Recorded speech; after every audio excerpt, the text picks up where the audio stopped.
सपा सरकार में कैबिनेट मंत्री रहे शिव कुमार बेरिया जी अब साइकिल की सवारी छोड़ हाथ में कमल का फूल थामने जा रहे हैं। आज भाजपा की सदस्यता लेंगे, समय हमारे साथ में मौजूद है। शिव कुमार जी, ये बताइए, सपा में आप कैबिनेट मंत्री रहे और आपकी अगर पूरे सियासी सफर को देखें तो सपा के साथ रहा, क्या वजह है अब भाजपा में आ रहे हैं? देखिए, जिस समय हम लोग राजनीति शुरू किया था उस समय हमारे नेता डॉक्टर लोहिया हुआ करते थे। डॉक्टर लोहिया के बाद राजनारायण हुए, जनेश्वर मिश्रा हुए, मुलायम सिंह हुए।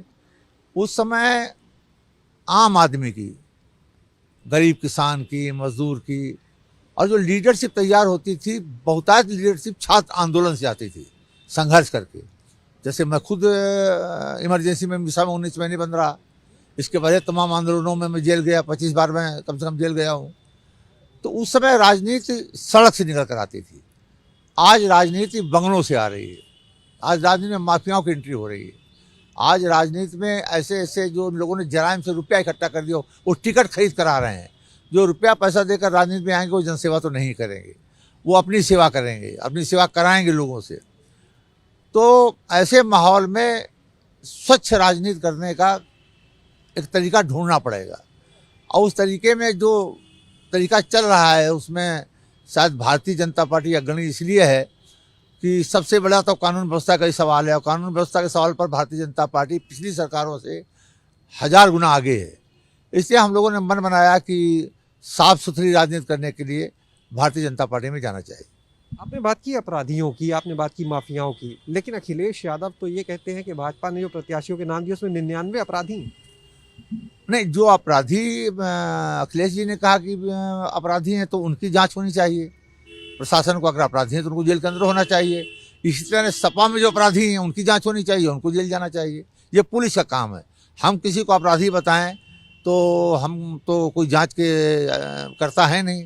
जांच तो पुलिस करती है। अगर पुलिस ये जानती है कि फला अपराधी है या जराइम कर रहा है तो समाज में खुलेआम कैसे घूम रहा है, उस पर कार्रवाई होनी चाहिए। अखिलेश यादव का एक नारा है, ये नई सपा है। इस नई सपा को आप कैसे देखते हैं?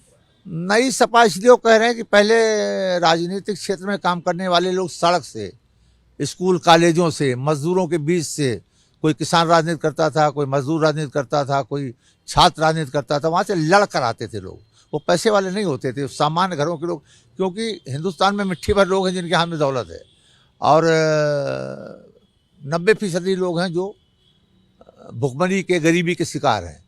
तो राजनीति उनके घर से जब आती थी तो वो लोग, उनके मन में दर्द होता था गरीबी के प्रति और वो लड़ते थे।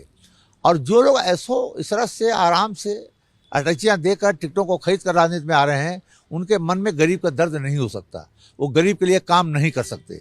आज सबसे बड़ी ज़रूरत है कृषि के क्षेत्र में, ज़रूरत है शिक्षा के क्षेत्र में, ज़रूरत है चिकित्सा के क्षेत्र में। हज़ारों लोग आप सरकारी अस्पताल में चले जाइए, आज लोग सरकारी अस्पताल में जाना पसंद नहीं करते हैं, प्राइवेट में जाते हैं अपना घर बेचकर, अपने गिरवी रखकर, गहने गिरवी रखकर। तो इन चीज़ों को सुधारने का काम इधर हुआ है योगी जी की सरकार में। अस्पताल भी सुधरे हैं और सबसे बड़ा काम हुआ है कानून व्यवस्था के क्षेत्र में, जिसमें अपराधी आपको अब जिलों में घूमते हुए नजर नहीं आएंगे। या तो अपराधी जेल में है या अपराधी ऊपर है। आप सपा छोड़ के भाजपा में आ रहे हैं, जबकि अगर बात करें तो वर्तमान सरकार के कई मंत्री जो हैं, चाहे बात करिए स्वामी प्रसाद मौर्य की, दारा सिंह चौहान, धर्म सिंह सैनी, ये लोग भाजपा छोड़ के सपा चले गए। ये मौसम विशेषज्ञ हैं। ये जिसकी सरकार बनते देखते हैं वहाँ पर 5 साल मौज लेने के बाद और फिर उसको ये कह करके साहब यहाँ पिछड़ों का कुछ भला नहीं हुआ। जब पिछड़ों का भला नहीं हो रहा था तो आप थे क्यों? आपको उसी वक्त भारतीय जनता पार्टी छोड़ देना चाहिए था। आपने 5 साल मौज लिया। जब चुनाव का मौका आया और आपको लगा कि भारतीय जनता पार्टी कमज़ोर हो रही है और समाजवादी पार्टी सरकार बनने जा रही है, तो आप सीधे उनमें शामिल हो गए। तो ये तो अवसरवादिता है।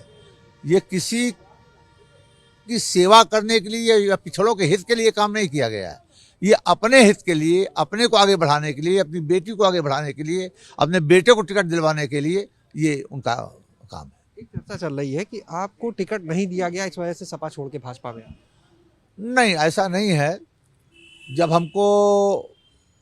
हम मिनिस्टर थे, हमको वहाँ से निकाला गया था, तब मैंने ये कहा था कि अगर किसी को निकाला जाता है तो कम से कम उसको नोटिस दिया जाता है कि भाई आपके ये कार्यकलाप खराब हैं, आपने भ्रष्टाचार किया है, आपने बेईमानी की है, इसलिए आपको क्यों ना पार्टी से निलंबित कर दिया जाए। लेकिन उस समय हमको मंत्रिमंडल से हटाया गया और आज तक मैं नहीं जान पाया हूँ कि मुझे क्यों हटाया गया था। उसके बाद मुझे पार्टी से निकाला गया, तब भी मैं नहीं जान पाया। मुझे कोई नोटिस मिला ना मेरे पास कोई पूछा गया कि भाई आपने कौन से काम खराब किए हैं जिसलिए पार्टी से आपको निषेध किया जा रहा है। तो इस तरह से कार्यकर्ताओं के साथ अगर आप कार्यकर्ता न समझकर नौकरों जैसा व्यवहार करेंगे तो वो कार्यकर्ता को नौकरी करने तो आया नहीं है, वो कार्यकर्ता लड़ने आया है, जनता की सेवा करने आया है, तो वो इन तेवरों को तो बर्दाश्त नहीं करेगा। हाँ, वो अगर भ्रष्ट है, बेईमान है, तो उसको जरूर पार्टी से निकाला जाना चाहिए। लेकिन अगर आप बिना नोटिस दिए, आप भी अपनी कंपनी में काम करते हो, तो आपको अगर कोई कंपनी निकालेगी तो आपको नोटिस देगी ना कि आपके ये काम खराब है और आपको क्यों न निकाल दिया जाए। हमें तो आज तक एक पत्र भी नहीं मिला कि आपको क्यों निकाला जा रहा है, आपको क्यों पार्टी से बर्खास्त किया जा रहा है, आपको मंत्रिमंडल से क्यों हटाया जा रहा है, आज तक हमको नहीं बताया गया। तो जब आपने निकाल दिया तो ठीक, अब हम स्वतंत्र हैं कोई भी निर्णय लेने के लिए। हम ये नहीं कहते, हम किसी नेता की बुराई नहीं कर रहे हैं, क्योंकि जिनके साथ रहा जाता है उनकी बुराई नहीं की जाती है। उनके साथ हम थे, हमको बुरा नहीं कर सकते। लेकिन जो कार्यकलाप है, उन कार्यकलापों के बारे में जरूर बताना है कि भाई वो सवाल जवाब दें कि हमें पार्टी से क्यों निकाला गया था, वो जवाब दें कि हमें मंत्रिमंडल से बर्खास्त क्यों किया गया था। अगर वो एक भी ऐसा आरोप हम पर लगा पाएंगे 45 साल के राजनीतिक जीवन में कि आपने ये भ्रष्टाचार किया, आपने ये बेईमानी की, आपने ये पार्टी विरोधी कार्य किया, तो मैं राजनीति छोड़ दी, मैं राजनीति से संन्यास ले लूंगा। एक आखिरी सवाल ये बताइए, अब सपा में मुलायम सिंह यादव की बात करें या अभी हाल ही में एक बार फिर से शिवपाल यादव वापस गठबंधन में आ गए, इन लोग की स्थिति क्या देगी? शिवपाल जी के तो जितने बयान आ रहे हैं आप सुन ही रहे हैं, वो किन मजबूरियों में गए हैं।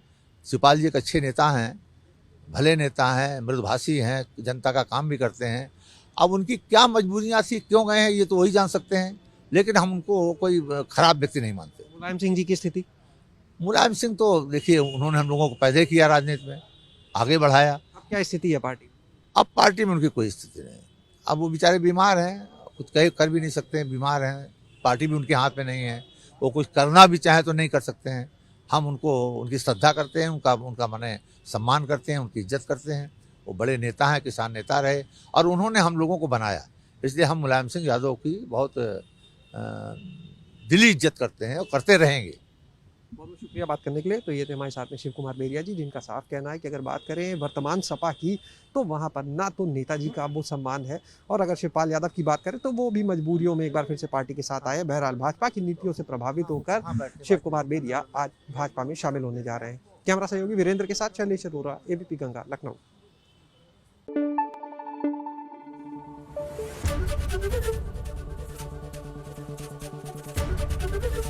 एबीपी गंगा, खबर आपकी, जुबान आपकी।